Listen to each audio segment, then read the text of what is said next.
Kita hidup ni kalau makin tua hendaknya nyaman, tenang. Beribadah tu tambah khusyuk tanpa banyak gangguan. Walaupun ada nak membuli awak, menghina kita, memfitnah kita, tenang aja kita. Tak terganggu kekhusyukan ibadah kita gara-gara dihina orang.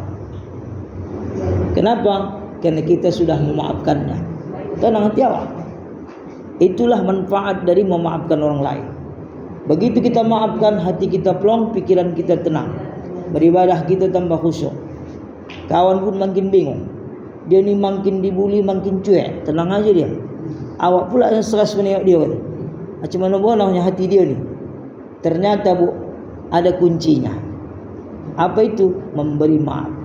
Dan inilah yang menjadi amalan Rasulullah sallallahu alaihi wasallam menghadapi orang-orang yang membenci dia. Orang-orang kafir Quraisy itu selalu membenci Nabi, tetapi Nabi membalasnya dengan memaafkannya. Maka Nabi biasa-biasa aja, tenang-tenang aja, slow-slow aja. Beliau bertambah hebat dakwahnya. Jadi kita pun begitu, khuzil afwa, berilah maaf. InsyaAllah ketika kita memberi maaf, Allah memberikan ampunan dosa kita. Lapang dadu awak, nyaman pikiran awak. Orang sibuk mencari-cari kesalahan kita, orang sibuk menghina-hina kita, kita tak apalah peduli, biasa saja. Malah dia sendiri sibuk, bingung ya. Punya resep kawan ni pokoknya tenang saja dia apa-apa. Tak ada petunjuk. Dia pula dan stres memikirkan. Udah, biarkan aja kan bu. Itu satu. Yang kedua kuncinya kalau kita ingin menjadi dewasa dalam berpikir dan bertindak, apa kata Allah dalam Quran? Wa'mur bil 'urfi. Ajaklah, perintahkanlah orang dengan berbuat kebaikan. Itu aja orang bikin yang elok. Ternyata bu, selama ini mungkin kita pahami kalau sedekah jariah atau pahala jariah itu hanya sedekah, infak, sedekah, wakaf.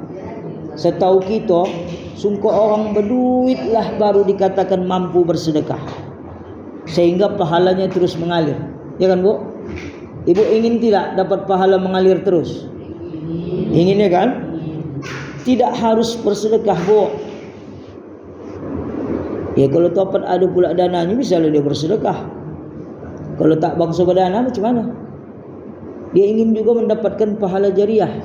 Sonang rupanya bu. Pahala jariah itu bisa kita dapatkan tidak hanya dengan lewat bersedekah, enggak. Tapi lewat apa bu? Lewat mengajak orang bikin elok. Kita ajak orang bikin kebaikan, lalu orang yang kita ajak itu mengamalkannya, maka saat itu pahala itu mengalir sama kita bu. Kita ajak orang sholat, ketika dia mengerjakan sholat, pahalanya mengalir ke awak tanpa mengurangi pahala yang dikerjakannya. Kita ajak orang datang kemari mengaji bu, untuk mendengarkan tausiah. Begitu dia hadir kemari, pahala mendengarkan tausiah itu dapat sama kita bu, mengalir.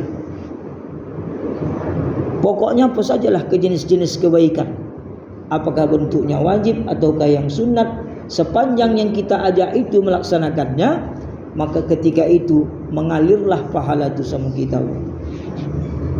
Senang kan bu cari pahala jariah?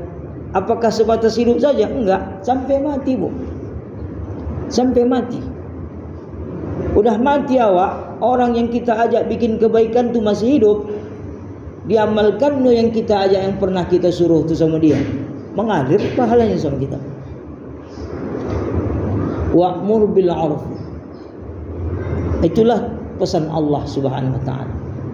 Jadi beruntung bu, ya kan? Beruntung orang yang senantiasa mengajak kepada kebaikan. Di bulan Syawal ni bu, mana-mana yang mulai loyo nampak, ya kan?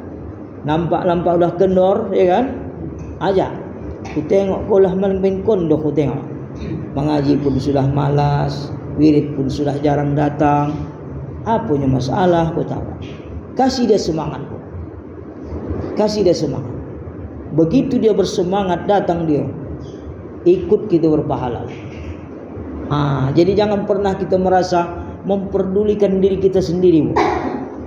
Aku nak rajin, orang tidak, itu terserah mereka. Yang penting ku bolo diriku, memang bagus. ibda' li nafsik, mulailah dengan diri